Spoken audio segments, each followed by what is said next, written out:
Tonight's Under the Radar segment comes to us from Port Washington, Wisconsin. High school students there were recently asked to complete a sexual orientation survey.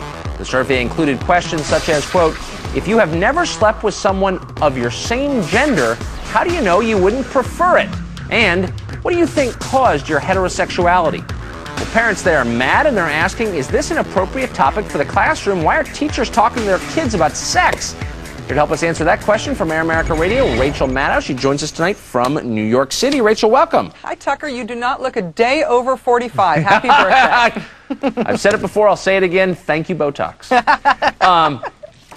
This is propaganda. I mean, this is the definition of propaganda. Wow. And I don't think it has a place in the classroom. Why do you think these teachers allowed this survey to be distributed? Why do you think the student group distributed this question? Because I think they have strong beliefs about gay rights, which may or may not be right or morally justified. I'm not even taking a position on that. But they have a point of view, and they're imposing it on the kids, and I think that that's wrong. I think it would be wrong if they impose their point of view on abortion or the death penalty or gun control or any other political or widely disputed social issue, but when it's about sex, it's particularly creepy. If I walked up to a high school student or an underage person and started asking him about his sex life or her sex life, I'd go to jail for that. I don't know why the teachers don't. This is a social studies class. This is a questionnaire that's aimed to get at basically basic questions of gay rights. Clearly, you would admit that gay rights should be discussed in a social studies class. I think gay rights as a historical phenomenon, sure. Well, but I don't think the teachers should take a position on gay rights. No, I don't. It's a huge contemporary political issue. Thanks to,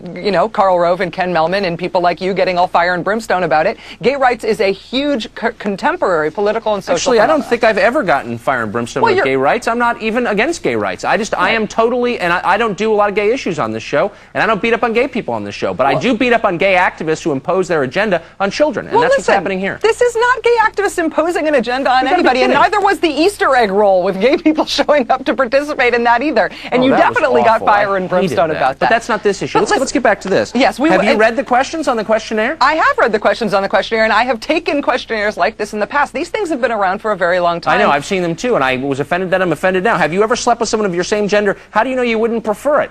I don't know. If a teacher asked my kids who they were sleeping with, suggested maybe they get together with someone of their own gender, someone of a different gender, I think I'd go to school and punch the teacher out because I think that's just so wrong. Tucker, here's what's going on. You hear something that's about gay rights and you think it's about sex. This is the same argument. This is about sex. They're saying, who have you slept with? It's about sex. These things have been around for a long time. You know what this is. You're smarter than what you're saying right now. What you know this is this is a walk a mile in my shoes exercise, right? I, as a gay person, have constantly been asked in totally inappropriate venues, what do you think caused your homosexuality? When did you first decide that you were homosexual? Okay, but if you haven't slept with a man, how come you know that you're gay? You're missing the key distinction here, Rachel. I get asked those things all the time. You may be asked those things by people in your life.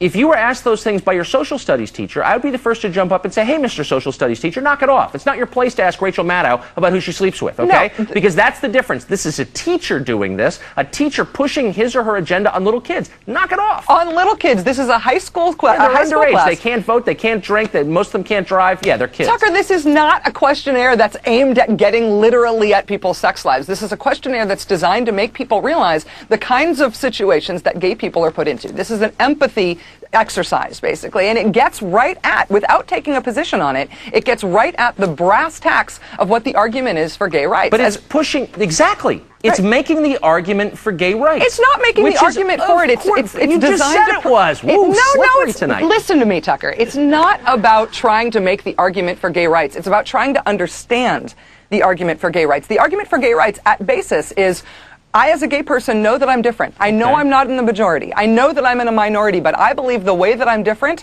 should not deny me the rights of citizenship. It shouldn't make me liable to discrimination and violence. I think everyone understands pretty much what basically what gay rights are.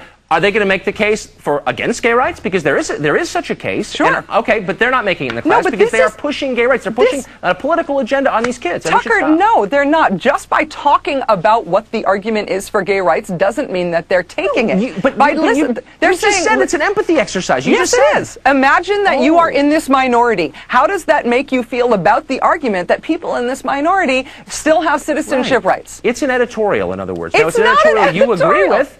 You agree with? I may agree with you. It doesn't matter. It doesn't matter. No editorials in class. Listen, if you read Letter from a Birmingham Jail in a civil rights class, are you taking a pro-civil rights position, or yes, you are. Yes, you are. Wait. You can't learn about the argument for civil rights without taking that side? No. We take an explicit pro-civil rights position in American schools because American society, 99% of Americans say out loud, I'm for civil rights. We do not have that same position on gay rights. A lot of people don't support gay rights. Maybe they should, maybe they shouldn't, but they don't. It's a contested social issue. That's why teachers have no place pushing one side of it. Teachers are not pushing one side of it in this regard. Learning about learning about the arguments for gay rights doesn't mean that you are making those arguments, and you're smart enough to know that. No, as long as they give equal time to the arguments against gay rights, and I'm sure they will. I'm sure they'll be gay bashing next week, right? No, I don't think so, Rachel. This isn't an argument for gay rights. Right, okay. You are hysterical. I'm not hysterical. Rachel Maddow. Happy birthday, Thanks Tucker. for coming on, Rachel. Nice I to see appreciate you. it. Thanks.